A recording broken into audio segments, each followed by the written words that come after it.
Hey! Finally! I know, you know what, this 2-minute video that we said that we'd do, like 30 minutes ago, I'm looking at a watch that I ain't got on. I need the toilet and everything now. No, it was ridiculous. I had a cup of coffee. It's gone. It's actually a little bit in it. I know, I'm on my squeaky chair. I'm sorry if you can hear that. Right, come on, let's do it. Let's go for it and let's answer these questions. Right, so I started a live and I know a couple of people listened to it, but I had a bit of a meltdown in between Christmas and New Year, and I won't say who the comment was by, but I had this comment made that what's the point in you having your alcohol-free beer because it doesn't do anything anyway. I'm going through all your family now. And I was trying to think about it, right? And I was a bit offended because I thought to myself, well, I actually don't want the alcohol because of the effect of it. That's the whole reason I don't want to have alcohol, because of the effect of it, if you see what I mean. But I do like to feel include, you know what I'm like, I don't like missing out on anything, but FOMO, big time. Major FOMO. And there's no way I could have JOMO about that. So I really wanted my non-alcoholic wine and my non-alcoholic beer, and I won't have it all the time, but then this comment led me to think about nicotine replacement. And I know when I quit smoking like 16 years ago, I didn't bother with any nicotine replacement because I didn't want nicotine, which raises your heart rate and is addictive, in my body. And yeah, I accept that nicotine replacement is better than cigarettes because it's not got all the harmful toxic tar and everything else that actually causes cancer and all the rest of it. Yeah. But I didn't want to still be addicted to anything that I inhaled, so I chose not to. So I got myself in a bit of a tiz about this, thinking about, well, is it not just the same? Am I not now just replacing alcoholic stuff with non-alcoholic stuff? And I know that we've talked about it, but maybe you could share your thoughts. Well, my thoughts are that for non-alcoholic drinks, if it feels triggering for somebody to have a non-alcoholic drink, then stay away from it. If you think it's going to make you want the real thing, then stay away from it. But also, like, and I know you mentioned this before, but most non-alcoholic drinks have like 0.5% alcohol in them. And I remember going through this myself thinking, oh my God, does that mean I've had alcohol? And it's not. You've got the same amount of alcohol in a banana. Sprite, the drink Sprite, actually has 0.5% in it as well, doesn't it? Yeah, or just less, but yeah, it's got alcohol in it. So I think... You don't have to advertise that, do they? Because because in the UK, anything less than 0.5, even though you might say it's low alcohol, anything less than 0.5 is classed as alcohol-free. Exactly.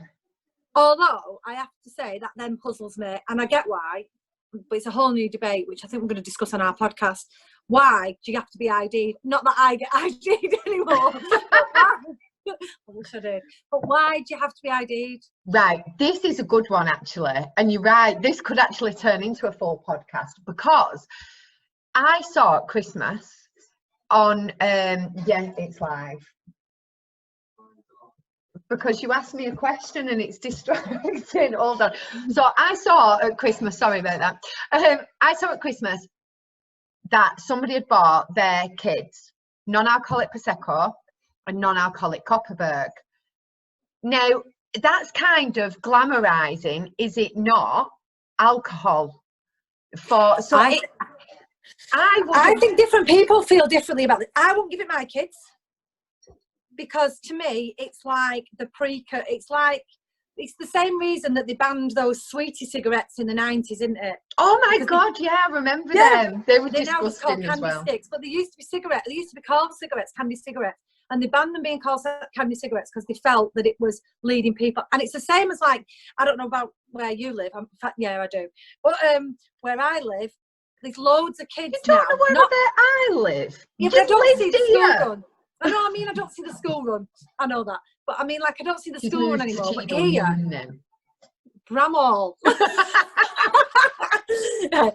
But the kids here now, hardly any of them smoke, but they all vape. And and scientific research is now linked vaping to cancer. It's linked it. So, in a way, I thought to myself, right, okay, well, vaping, you're not supposed to be advertising it. It's supposed to be a nicotine replacement, wasn't it? That's what it was supposed to be. Yeah. But actually, it's ended up being an addiction in its own right now. Well, that's because the government want to keep you addicted. I had to get that in there. They do. They don't want to, like, that's what they do. That's what they do with alcohol, and that's what they do with cigarettes. But I guess what my point is here is that there's still the harmful chemicals in vaping and in nicotine stuff, but there isn't. But there isn't in non-alcoholic drinks. Yeah. However, does buying your kids non-alcoholic stuff lead them to think, oh, this is my stepping stone into having alcohol, which I guess I think it does. Yeah. Yeah. I guess it does. So I think that's why you need to be ID'd for it. Yeah. But again, I know that, and I think back, I loved the fact that I was being ID'd because it made me feel important. Now it would make me feel young. I remember the last time I got ID'd, and it was on my 30th birthday in Blackpool. Mine was on my 12th. I never got ID'd at 12. I used to get everybody's drinks because I was dead tall. I used to make a fortune. I'd done like 30p to everyone's beer order, and away I was. I'd be just like the government. You. What? You're just like the government. I know, that's what I was like. I did. I used to make my bottle of White Lightning, some fags, and a chippy on my own. Anyway, but yeah, I think that is why it kind of does need ID. So I didn't know how I felt about the kids at Christmas drinking non-alcoholic wine, but also somebody told me that worked in a store that a dad came in and he got his beers and then bought the kid, I don't even think I ever speak like that, sorry about that. But bought the child some non-alcoholic Copperbergs for them. So it was like, oh, get your beers, I've got my beers. Now, I do think that is kind of saying that it's all right. But I've done it.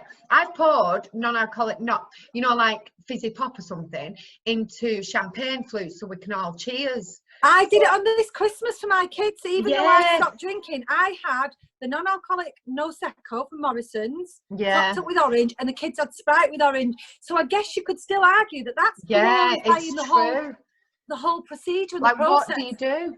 Yeah. But I didn't give them the Prosecco because it just felt a step too far. So I guess what we're saying here is it really is down to the individual, this one, isn't it? I think it is. I think it is down to the individual, definitely. But 100%, if you do, and I know I said this earlier, but if you find it triggering, just stay away from them. You know, you don't have to have them. I just like them because I feel like I'm included and I'm involved. And it stops people, like, when I last went out and I wasn't drinking, by the time people had had a few, I did find they was actively avoiding me because they knew I was the sober one. But it does kind of stop people asking questions about why you're not drinking. So if you want to avoid all that, then, you know, they're quite handy, aren't they?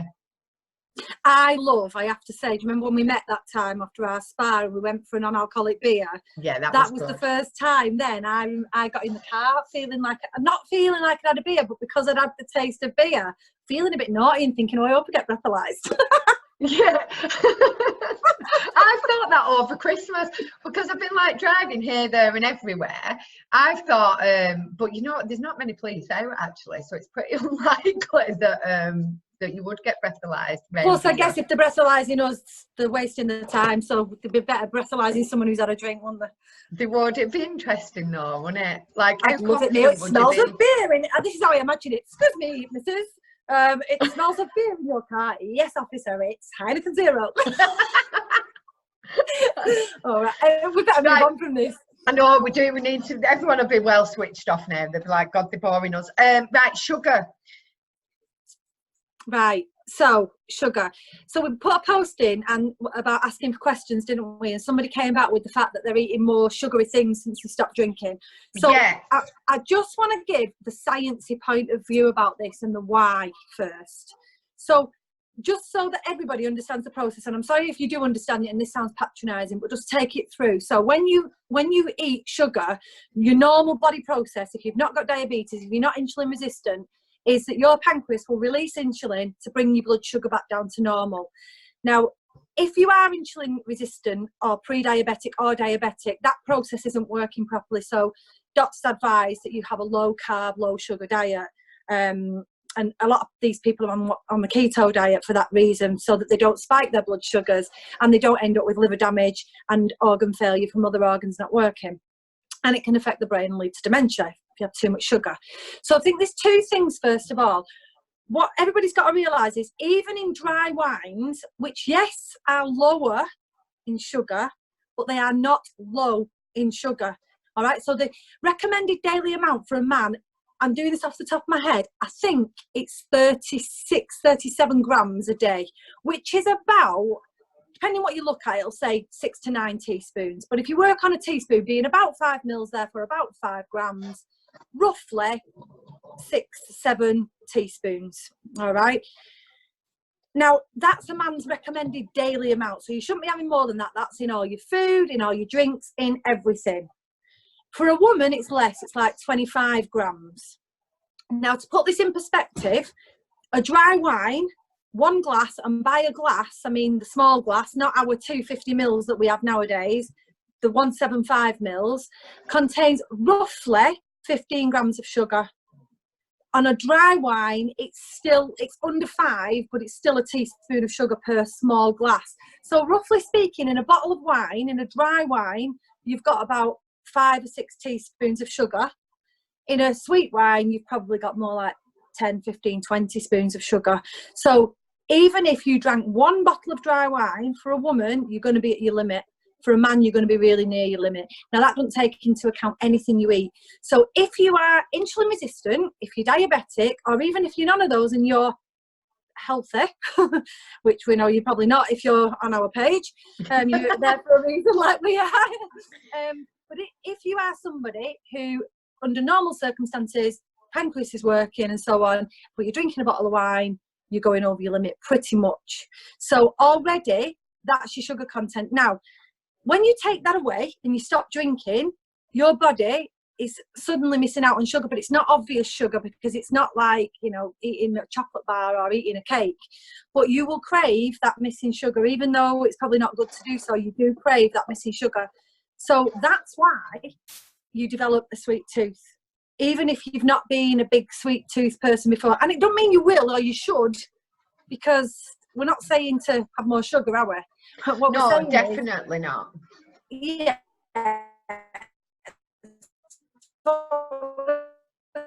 Saying this is a real, if you've got any alcohol out, because beer, cider, that's even higher in sugar. So as soon as you stop, it's something people don't think of. And even in dry wines, there's loads and loads of calories in a small glass. It's like 200 calories in a small glass or something like that. So it's so high. Now, I guess from that perspective, that's why you crave sugar. And what we kind of say is, look, at the beginning, it's better to have just sugar than sugar plus alcohol.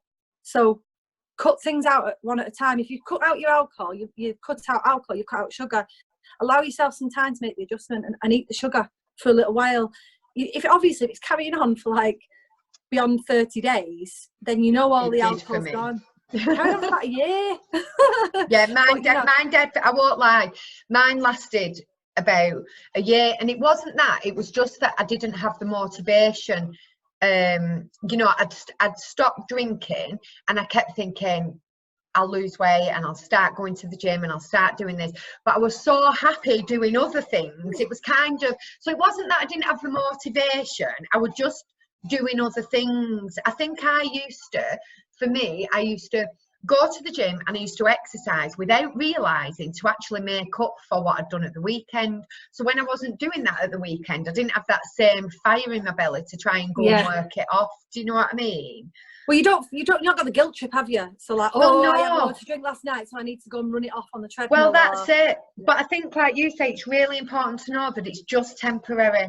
And if you are craving that little bit of sugar, then have it rather than going opening a glass of, you know, a bottle of wine. That's kind of what we're saying, isn't it? Not just go and buy loads of sugary stuff. You know, you can get healthy things in, and you probably find that some people the stopping drinking will kickstart them to being really healthy as well. So Yeah. they might completely not crave sugar. They might end up doing it all at once, which is also a really good thing as well.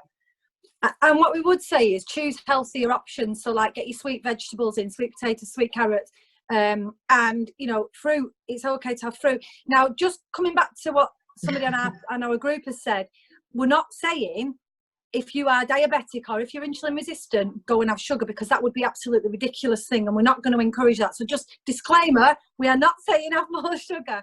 If you are somebody who is diabetic, or you have got an intolerance to sugar, or you've got the insulin resistant, but you're craving something sweet, treat it as you would do if you were going to have something sweet anyway. So, you know, cakes with sweeteners in, diabetic jams, that kind of diet. So if you really must have the sweet, you know, have sweetener, because you don't want to end up coming off alcohol only to end up further damaging your condition.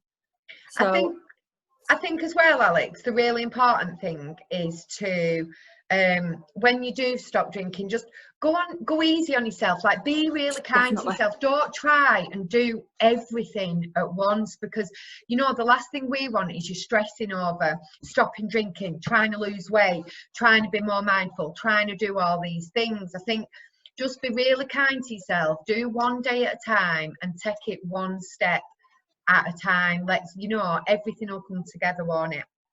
And it does after time, because what you find is after the first 30 days, this is the way that I found it, this is the way that Lisa found it, and this is the way that most people we speak to find it. So the first 30 days to get through, they're really buzzing on that pink cloud thinking yes. Next 30 days can be really challenging because you've kind of lost the initial motivation, might be struggling a little bit, not necessarily with the physical addiction, but dealing with life stresses that you now have become really raw. That's kind of when it kicks in of, oh, I want a drink or I need a drink.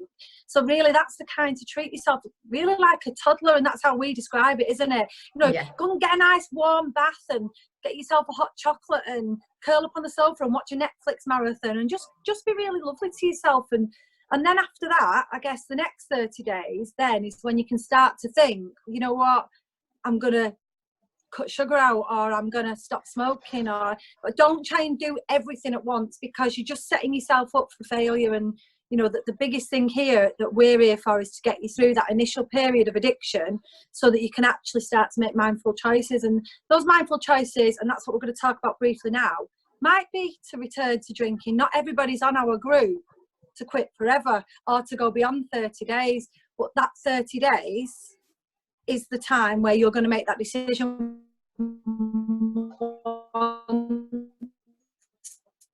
The alcohol's out your system.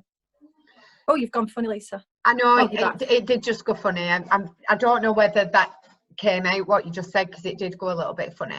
But also, I think just to say as well, the 30 days, I know lots and lots of people have just come on just to do that 30 days, and we've said, you know, if you need that extra support, that's what we're here for, because it's not easy for everybody to do that 30 days. You know, you might have events coming up and things like that you might be worried about going too sober. And what we kind of do, especially with the sober experiment, you know, we've got a few people on this group that have, you know, they've purchased the sober experiment now. It's not about doing 30 days and let's all get absolutely wasted at the end of it. You know, we've got daily coaching videos where we can help change your mindset about drinking. And honest to God, like somebody said this to, like, well, actually it gets said a lot. When I tell people I've stopped drinking, one of the first things people say to me is, oh, well, I don't need to stop drinking because I don't drink that much. And I think what I want, which is basically saying, you must have been drinking loads, Lisa, because I don't need to. And I just want to get it across that this 30-day experiment, you don't need to be a raging alcoholic to do it. You know, if you've ever questioned your own drinking at all, even a tiny, tiny bit, you know, we can help you change your relationship. I choose not to drink. I don't have to be sober.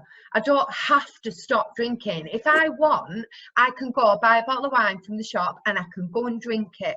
The difference is, which I can't stress enough, is I don't want to, because I'm so happily sober. I don't want to drink. And for me, it'd be like, why would I want a drink now? And that's what we want to help you with, is the actual getting to that point where you think, I don't want one. And that first time when you think that is quite It's amazing. It's just liberating. Such a good, yeah. And I know I've gone on a bit there, but I remember my son saying to me, if you were to die, if you knew you were going to die in a few weeks, because we have these weird conversations.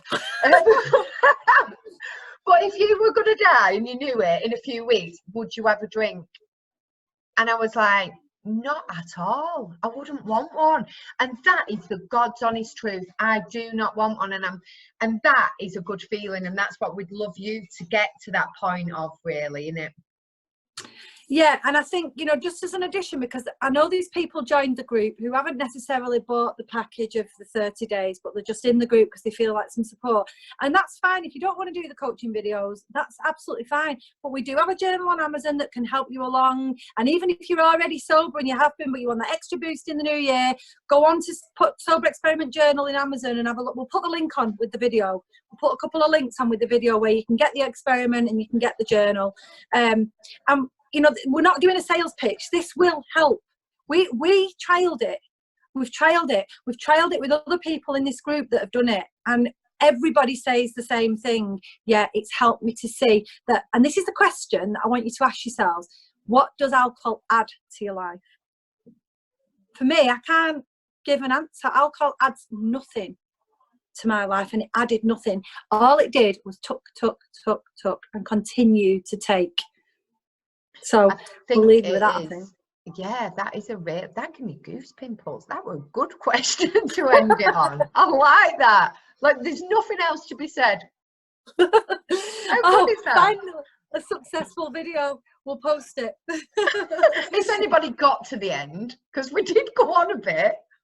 We always go on a bit. We do go on a bit. Sorry, but you know what? If you've got a spare hour and you've got this far, I want you to comment with something so we know you've watched the whole. Yeah. Because and if there's no comments, we'll know people switched us off halfway. Lisa. What should we say? What? Orange. Yeah. Just There's say your orange. word. Orange if you've on watched there. it to this bit, comment with the word orange. And then everyone will be going, what orange? What are you on about? Yeah. Just a really quick one as well, because we've not put a video on for ages. But if you've not had a chance to go and have a listen to our podcast, do that. Just in the new year, we started interviewing guests, and we do intend to just carry on ourselves as well. But we have got quite a few guests on. So we had Rebecca Week-Smith, who's an author and editor of a magazine online called Goldie Magazine. And we had William Porter, the author of Alcohol Explained and Alcohol Explained 2 on. He's really good at explaining all the science behind binge drinking, sleep and anxiety. It was really good, wasn't it, Lisa? Yeah, really good. I think it'll be really, really helpful. And in the new year, we've got a great lineup. So, you know what, I've put myself on the spot now, but we've got Claire Poulet, we've got Lotta Dan, who wrote Mrs. D's Going Without. We've got Lisa, the author of Girl Walks Out of a Bar. I can't think of everyone else now, but there's Julia, who wrote Sober Positive. Simon. Yeah. So Simon. We've got loads coming up, and we've got Lucy. Lucy Spraggan's coming on. Oh yeah, we have. Yeah, I know. That. God, Millie from Sober Girl Society. Yes. Yeah. Oh, we've got loads. Right, we're going to have to go because otherwise we're going to be on till tea time, and people. And you're not going to write the word orange because you'll have been bored. Right. See you later. See ya. Bye.